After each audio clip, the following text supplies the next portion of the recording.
दुनिया के बहुत अमीर आदमी ने कहा कि मैं अपनी संतान को धन नहीं देना चाहता, मैं उसको धनी सोच देना चाहता हूँ, रिच माइंडसेट देना चाहता हूँ। तो बहुत सारे लोगों ने सवाल किया कि पैसा देना और पैसे बनाने का माइंडसेट देना, इसमें क्या फ़र्क है।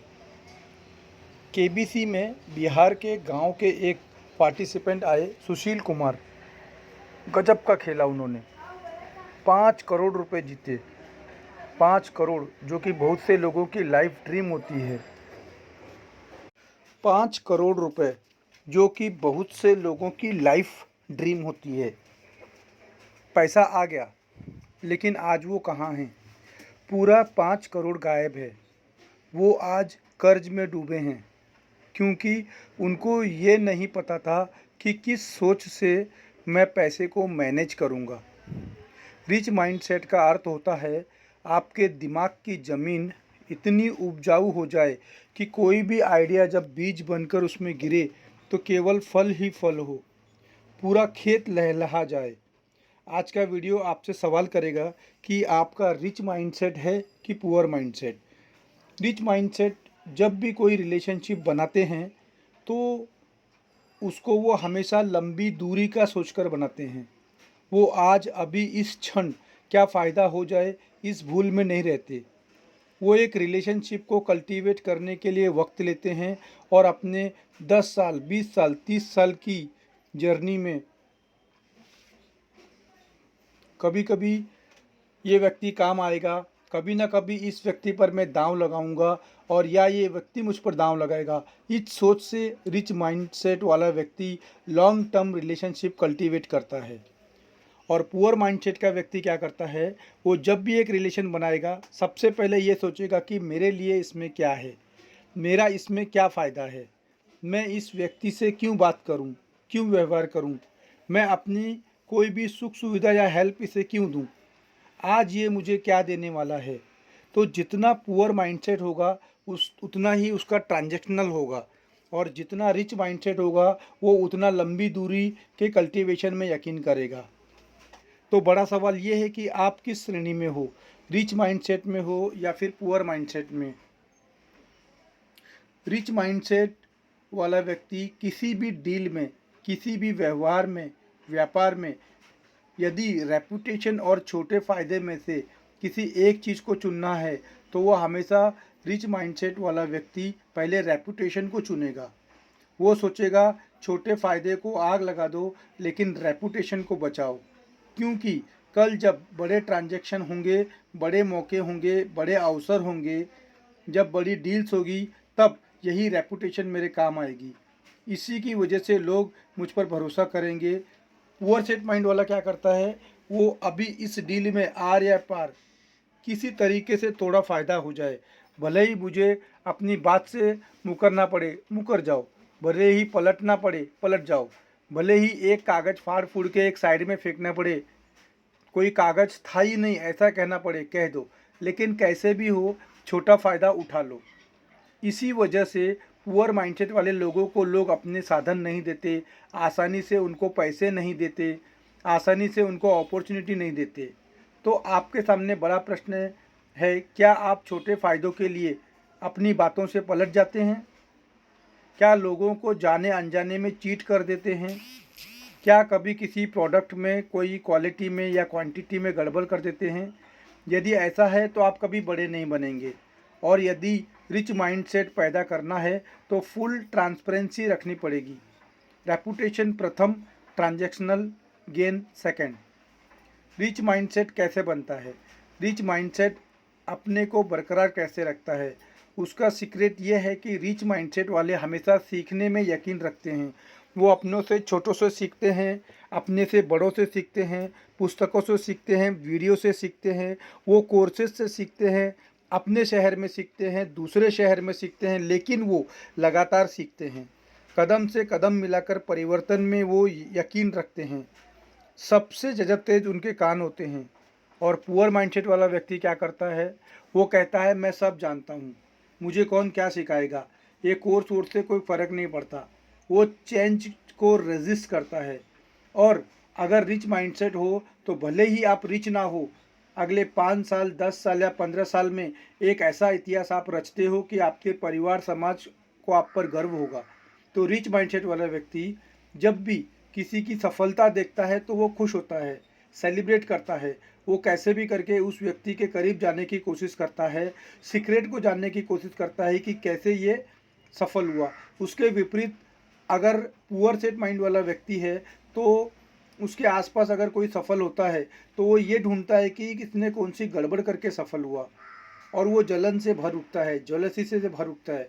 ये न्यूज़ सुनकर उसका बीपी अप एंड डाउन होने लगता है, वो रात को ढंग से सो नहीं पाता। आपसे बड़ा सवाल ये है कि जब आपके आसपास के लोग सफल होते हैं तो एक्चुअली आप खुश होते हैं या तनाव में रहते हैं। यदि आप तनाव में रहते हैं तो आपको आज ही बदलना पड़ेगा, क्योंकि ये जेलेसी, ये बिटरनेस कभी आपको टीम बनाने का मौका नहीं देगी। ये आपको कभी सक्सेस इकोसिस्टम बनाने नहीं देगी। भले ही मन से शुरू न कर पाएँ, ऊपर से तो खुश होना ज़रूर दिखाएं। धीरे धीरे आप भीतर से भी खुश होना शुरू कर देंगे। यदि रिच माइंडसेट चाहिए तो लोगों की सफलता में खुश होना शुरू कीजिए और वहीं उनसे सीखना शुरू कीजिए।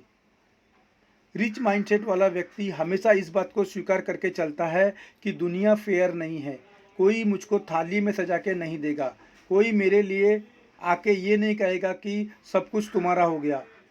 दुनिया मुझको रगड़ेगी, दुनिया मुझको कूटेगी, दुनिया मेरी जांच करेगी, दुनिया मेरे ईगो को हर्ट करेगी। पुअर माइंडसेट वाला इसके उल्टा क्या सोचता है कि यार मैं रईस घर में क्यों नहीं पैदा हुआ, मेरे माँ बाप अमीर क्यों नहीं हैं, मैं बड़े स्कूल में क्यों नहीं पढ़ा।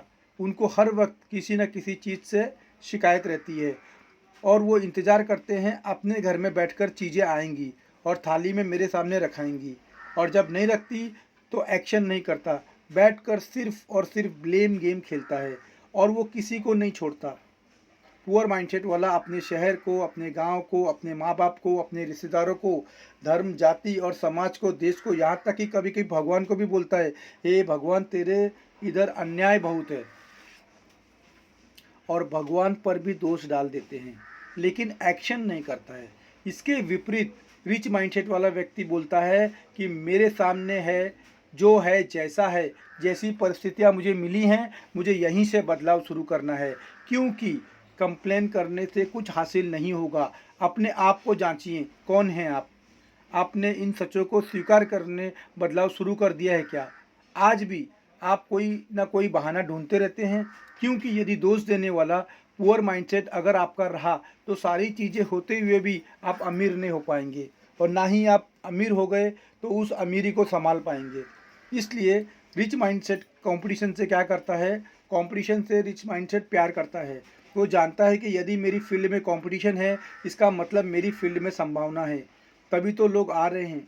यहाँ तक कि वो इतना होशियार होता है कि कॉम्पिटिटर से ही हाथ मिला लेता है। और इसके विपरीत अगर कोई पुअर माइंडसेट वाला व्यक्ति है तो वो क्या करता है, कंपटीशन के आते ही वो परेशान हो जाता है, 100 सवाल करने लग जाता है, यार मेरे साथ ही ऐसा क्यों, अभी कंपटीशन आ गया। कभी कभी वो दोस्त देने लग जाता है कि अरे वो पहले से ही आ गया, उसके पास साधन था। रिच माइंडसेट वाला जानता है कि लोहे को शार्प करने के लिए लोहे को ज़रूरत पड़ती है।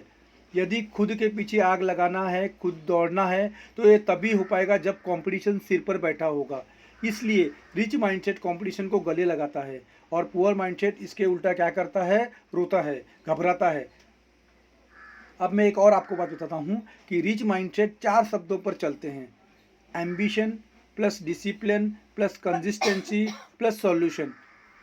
ध्यान दीजिएगा, रिच माइंडसेट की कैरेक्टरिस्टिक क्या होती है। एम्बिशियस मतलब लक्ष्य, डिसिप्लिन मतलब लक्ष्य को पाने के लिए अनुशासन, कंसिस्टेंसी मतलब हर दिन लगातार बार बार उस काम को करना, और चौथा सॉल्यूशन, चाहे जो हो जाए हमेशा सॉल्यूशन माइंड में ही रहना।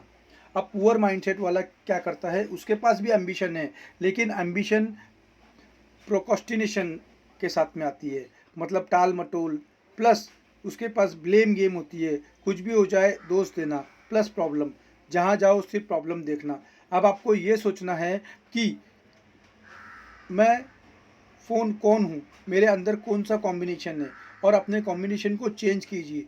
यदि आपके अंदर पुअर माइंडसेट है तो क्या रिच माइंडसेट कभी नहीं हारता। असफलताएं उसको भी मिलती हैं, उसका भी ईगो हर्ट होता है, उसका भी अपमान होता है, लेकिन रिच माइंडसेट क्या करता है, कोई भी प्रोजेक्ट, कोई भी गोल या कोई भी सपना, कोई भी ड्रीम या कोई भी विज़न हो, उसको जब क्विट करता है तो स्ट्रेटेजी करता है।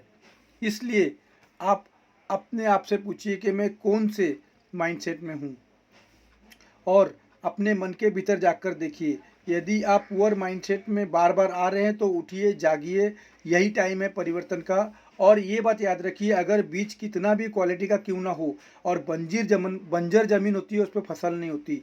और अगर औसत बीज भी हो और ज़मीन अगर उपजाऊ है तो वो अच्छी फल देता है। तो wish you all the best. Thank you. Have a nice day.